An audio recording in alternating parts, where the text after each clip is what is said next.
ISIL's weak. I know it doesn't look like that right now, but it's the truth. And they don't want you to know it, which is why it's something we should talk about.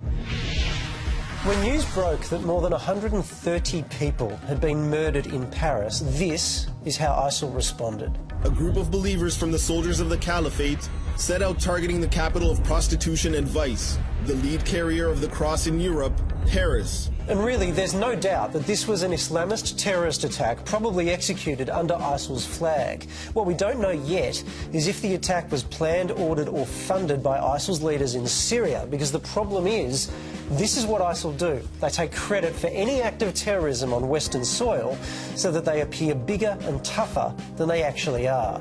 They did the same thing last year with the shooting at Canada's Parliament, and when a bloke ran around New York with a hatchet attacking people, and again with the Sydney siege. There has been some suggestion that is an ISIS flag. ISIL didn't control these guys. They were DIY terrorists who recruited themselves, but ISIL don't want you to know that.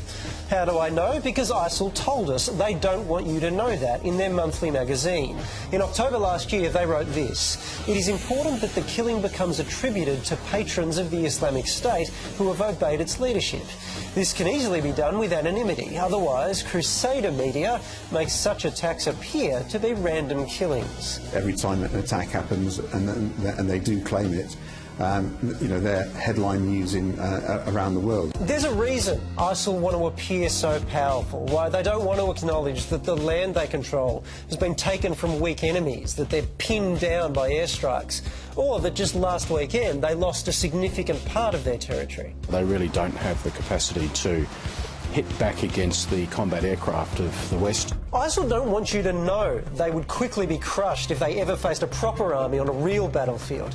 They want you to fear them. They want you to get angry. They want all of us to become hostile, and here's why.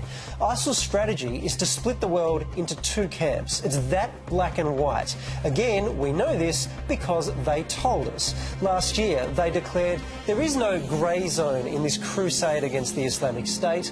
The world has split into two encampments, one for the people of faith, the other for the people of disbelief, all in preparation for the final Great War. They want to start World War III, a global war between Muslims and everyone else. That's what they want to create.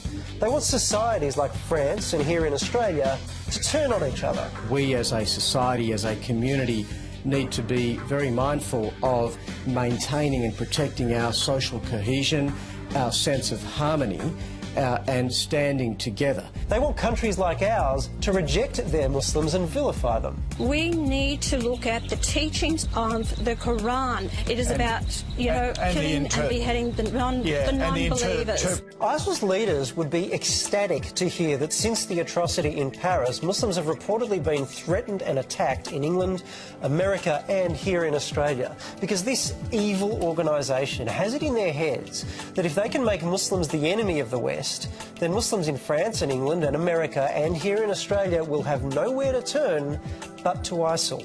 That was exactly their strategy in Iraq, and now they want it to go global. Saying that out loud, it's both dumbfounding in its stupidity and blood-curdling in its barbarity. We're all feeling a million raging emotions right now. I am angry at these terrorists. I'm sickened by the violence, and I'm crushed for the families that have been left behind. But you know what? I won't be manipulated. We all need to come together. I know how that sounds. I know it's a cliche, but it's also true, because it's exactly what ISIL doesn't want. So if you're a member of Parliament, or a has-been member of Parliament, preaching hate at a time when what we actually need is more love, you're helping ISIL. They have told us that. If you're a Muslim leader telling your community they have no place here, or a non-Muslim basically saying the same thing, you're helping ISIL. They have told us that. Or if you're just someone with a Facebook or Twitter account firing off misguided missives of hate, you're helping ISIL. They've told us that. And I'm pretty sure that right now, none of us wants to help these bastards.